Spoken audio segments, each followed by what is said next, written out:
चलो हम लोग पढ़ रहे थे परमाणु की संरचना, स्ट्रक्चर ऑफ द एटम। ये हमारा चैप्टर उसी दिन खत्म हो गया था। आज उसी में से हमने कुछ इंपोर्टेंट क्वेश्चन और आंसर को लिया है, जिससे कि तुम्हारा पूरे चैप्टर का एक साथ रिवीजन हो जाए और तुम लोगों को जो मोस्ट इंपोर्टेंट क्वेश्चन लग रहा होगा ना, उसको हम एक साथ आज बोर्ड पे लिख दिए हैं। इसको अगर याद कर लोगे तो पीछे में अगर कुछ नहीं भी पता है, याद नहीं भी है, तो तब काम चलने वाला है। लेकिन हाँ, इसको याद रखना बहुत इंपॉर्टेंट है, ठीक है। जैसे हम पीछे जितना भी मॉडल, परमाणु का मॉडल पढ़े, जैसे हम शुरुआत कहाँ से किए थे? अणु से, परमाणु से, ठीक है। उसके बाद हम आए कि परमाणु, अच्छा अणु का तो पता चल गया था कि अणु के छोटे छोटे कण को परमाणु कहते हैं, परमाणु समझ में वहीं पे आ गया था। लेकिन अब ये समझ में नहीं आता कि परमाणु में क्या क्या है। आखिर परमाणु भी ना किसी न किसी चीज से मिलकर के बना हुआ होगा ना, तो परमाणु किन किन चीजों से मिलकर के बना हुआ था, इसकी चर्चा किए। फिर हम इस बात पे आए कि परमाणु में अब इलेक्ट्रॉन और प्रोटॉन से मिलकर के बना है परमाणु, तो उसमें इलेक्ट्रॉन प्रोटॉन किस प्रकार से रहते हैं, तो उसको तीन वैज्ञानिकों ने आकर के बताया। हम तीन ही वैज्ञानिक के बारे में पढ़े हैं, आगे कुछ नहीं पढ़े हैं। आगे अगर कुछ पढ़ने के लिए होगा तो हम अगले क्लास में पढ़ेंगे। जिसमें से हमने सबसे पहले किसका मॉडल पढ़े थे हम लोग? जे थॉमसन का मॉडल पढ़े थे। उसके बाद रदरफोर्ड का मॉडल पढ़े, फिर बोर का मॉडल पढ़े। इन तीनों के मॉडल से हम लोग ये समझ गए थे कि आखिर तुम्हारा ये जो है नाभिक क्या होता है, नाभिक में न्यूट्रॉन और प्रोटॉन क्यों रहते हैं, इलेक्ट्रॉन चक्कर क्यों लगाते हैं, ठीक है। अच्छा, इसी चीज को अलग अलग वैज्ञानिक ने, जैसे थॉमसन ने आया तो इसको अलग तरीके से बताया, उसके बाद तुमको रदरफोर्ड ने आया तो उसने अलग तरीके से बताया, उसके बाद तुम्हारा बोर जब आए तो वो अलग तरीके से बता करके गए, लेकिन बताना वही चीज चाह रहे थे, ठीक है।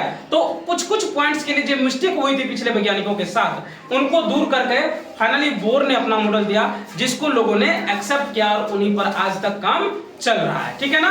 और इसके आगे भी कुछ मॉडल है पढ़ने के लिए, जो तुमको शायद 11th में मिल जाएगा पढ़ने के लिए। अगर तुम लोग साइंस रखोगे तो वहां पे केमिस्ट्री पढ़ने के लिए मिलेगा, तो वो सब तुमको दिख जाएगा, ठीक है। लेकिन फिलहाल उस सब टॉपिक को छोड़ते हैं। उसके बाद हम लोग संयोजकता पढ़े, उसके बाद परमाणु द्रव्यमान पढ़े, आणविक द्रव्यमान पढ़े, ये सब सारा चीज हम लोग पूरा इस चैप्टर में पढ़ चुके हैं, ठीक है। तो फाइनली जब अब हम सामने आए हैं तो इसमें कुछ इंपोर्टेंट क्वेश्चन और आंसर को लेकर के आए हैं, जिसका तुम्हें ध्यान रखना बहुत ज्यादा जरूरी है इस चैप्टर में, ठीक है।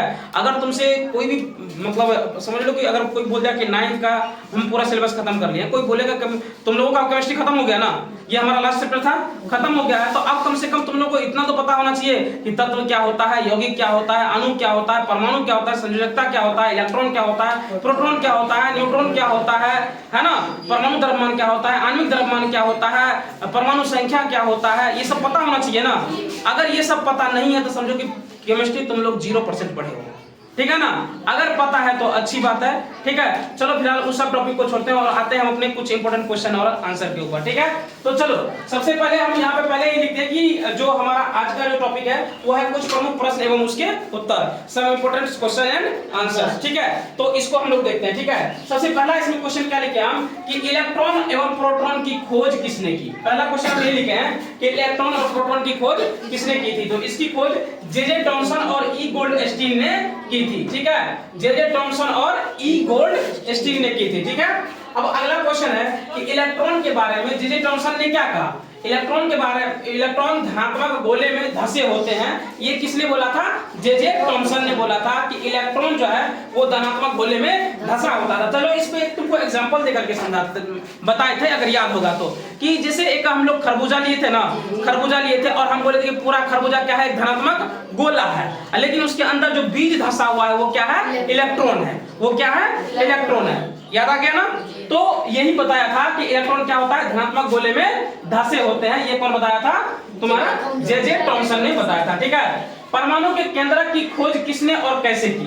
तो रदरफोर्ड के अल्फा कणों के प्रकीर्णन प्रयोग ने परमाणु केंद्रक की खोज की। परमाणु केंद्रक की खोज अगर तुम बोलोगे तो रदरफोर्ड ने की थी, ठीक है। लेकिन उन्होंने किस प्रयोग को करते हुए इसी को खोजा था? तो जब वो अल्फा कणों का प्रकीर्णन कर रहे थे तब उसे पता चला कि जो परमाणु है उसमें क्या होते हैं? नाभिक होते हैं। नाभिक में क्या होते हैं? प्रोटॉन और न्यूट्रॉन होते हैं, और इलेक्ट्रॉन क्या होते हैं? उसके चारों ओर चक्कर लगाते रहते हैं, ठीक है ना। चलो अब आगे पढ़ते हैं कि रदरफोर्ड के परमाणु मॉडल से क्या पता लगा। रदरफोर्ड जब आए तो उनका जो परमाणु मॉडल था तो उससे हम लोगों को क्या पता लगा? तो रदरफोर्ड के परमाणु मॉडल ने प्रस्तावित किया कि परमाणु के अंदर बहुत छोटा केंद्रक होता है। उन्होंने यह प्रस्तावित किया कि परमाणु जो होते हैं, परमाणु के अंदर क्या होते हैं? एक बहुत छोटा सा केंद्रक होते हैं, ठीक है। और इलेक्ट्रॉन केंद्रक के चारों ओर घूमते रहते हैं। और क्या बोला कि जो इलेक्ट्रॉन होते हैं ना उसी केंद्रक के चारों ओर घूमते रहते हैं, चक्कर लगाते रहते हैं। लेकिन इससे वो ये नहीं साबित कर पाए, क्या नहीं साबित कर पाए कि परमाणु की स्थिरता की इस मॉडल से व्याख्या नहीं कर सके। जो परमाणु की स्थिरता के बारे में बात कर रहे थे हम लोग ना, उसकी व्याख्या इस मॉडल से हम लोगों को समझ में नहीं आया। इसी के बाद में बोरबरी का मॉडल आया था जी, इसी के बाद आया था रदरफोर्ड के बाद बोरबरी का मॉडल आया था। तो अब अगला क्वेश्चन है कि नील बोर द्वारा दिया गया परमाणु का मॉडल अधिक सफल था क्यों? नील बोर के द्वारा जो परमाणु का मॉडल दिया गया वो अधिक सफल हुआ था, ऐसा क्यों हुआ था? ठीक है, तो क्योंकि उन्होंने यह प्रस्तावित किया कि इलेक्ट्रॉन केंद्रक के चारों ओर निश्चित ऊर्जा के साथ अलग अलग कक्षाओं में वितरित है। यहीं पर जिक्र हुआ किसका? कक्षा का। तो उन्होंने क्या बोला, बोर ने आकर, नील बोर ने आकर के ये बोला कि देखो ये केंद्र इलेक्ट्रॉन तो घूमते हैं केंद्र के चारों ओर, लेकिन वो क्या होते हैं कि अलग अलग कक्षाओं में वितरित होते हैं। ऐसा नहीं कि एक ही कक्षा में सब एकदम से एकदम घूम रहे हैं, ऐसा नहीं है। वो सबका कक्षा क्या है? अलग अलग है, ठीक है, जिसमें वो क्या होते हैं? घूमते रहते हैं। ठीक है, अगर परमाणु की सबसे बाहरी कक्षाएं भर जाती है तो परमाणु स्थिर होगा और कम क्रियाशील होगा। अब ये कह रहा था कि अगर मतलब उसकी बाहरी कक्षा भर जाती है, यानी कि वो अपना अष्टक अगर पूरा कर लेता है तो उस समय क्या होगा? जो परमाणु होगा वो क्या होगा? स्थिर होगा और कम क्रियाशील होगा। यहीं पर बात किए थे हम लोग कि जिसका अष्टक पूरा होता है उसकी संयोजकता कितनी रहती है? उसकी संयोजकता कितनी रहती है? इसकी संयोजकता कितनी रहती है? शून्य, बिल्कुल शून्य हो जाती है। इसलिए ये क्या होते हैं? कम क्रियाशील होते हैं। ठीक है ना, समझ में आ गई बात? अब अगला क्वेश्चन है कि परमाणु के अंदर न्यूट्रॉन की उपस्थिति को किसने खोजा? परमाणु के अंदर न्यूट्रॉन उपस्थित होते हैं, इसको किसने खोजा था? जेम्स चैडविक ने खोजा था। ठीक है, जे चैडविक लिखते हैं लेकिन उसका पूरा नाम क्या है? James Chadwick. ठीक है, जेम्स चैडविक ने खोजा था। परमाणु के कितने अवपरमाणु कण होते हैं? तो हम लोग पढ़ चुके हैं परमाणु के 3 अवपरमाणु कण होते हैं, इलेक्ट्रॉन, प्रोटॉन और न्यूट्रॉन, जिसमें हम जानते हैं कि इलेक्ट्रॉन क्या होते हैं? ऋणावेशित होते हैं, प्रोटॉन क्या होते हैं? धनावेशित होते हैं और न्यूट्रॉन क्या होते हैं? अनावेशित होते हैं। इसमें कोई आवेश नहीं होता है। ठीक है, यही चीज लिखे है ना कि 3 होते हैं, इलेक्ट्रॉन, प्रोटॉन और न्यूट्रॉन। इलेक्ट्रॉन ऋणावेशित होते हैं, प्रोटॉन धनावेशित होते हैं और न्यूट्रॉन अनावेशित होते हैं। ठीक है, अब इलेक्ट्रॉन का द्रव्यमान जो है हाइड्रोजन परमाणु के द्रव्यमान के 1/2000 गुना होता है। इलेक्ट्रॉन का द्रव्यमान क्या होता है? हाइड्रोजन के परमाणु द्रव्यमान जितना होता है उसका 1/2000वां भाग निकाल दो तो वो क्या होता है? किसी इलेक्ट्रॉन का परमाणु द्रव्यमान होता है। ठीक है ना, कोई दिक्कत? वो इलेक्ट्रॉन का क्या होता है? द्रव्यमान होता है, इलेक्ट्रॉन का द्रव्यमान होता है। प्रोटॉन और न्यूट्रॉन में प्रत्येक का द्रव्यमान 1 इकाई लिया जाता है, लेकिन प्रोटॉन और न्यूट्रॉन के बारे में अगर तुम बताओगे तो वहां पर क्या बोलोगे कि प्रोटॉन और जो न्यूट्रॉन है उसके द्रव्यमान को 1 इकाई हमेशा लिया जाता है। यहाँ पर किसी का 1000वां भाग नहीं लिया जाता, यहाँ पर 1 इकाई लिया जाता है। तो कोई दिक्कत? अब अगला क्वेश्चन हम लिखे हैं कि परमाणु के कक्षों को क्या नाम दिया गया है? परमाणु के कक्षों को क्या नाम दिया गया था? K, L, M, N, इसी प्रकार से नाम दिया गया है ना। परमाणु की कक्षा कुछ इसी प्रकार से हम लोग नाम दिए हैं, K है, L है, M है, N है। तुम लोग ध्यान से याद करो तो हमने क्या बताया था कि ये अगर नाभिक है इसमें क्या है? न्यूट्रॉन प्लस प्रोटॉन बोले थे ना। अब क्या है इसकी ये अलग अलग क्या है? कक्षा है, या इसी को ऊर्जा कक्षा कहते थे, यही कहते थे जी, कहते थे ना, जिसमें इसको क्या कहते थे?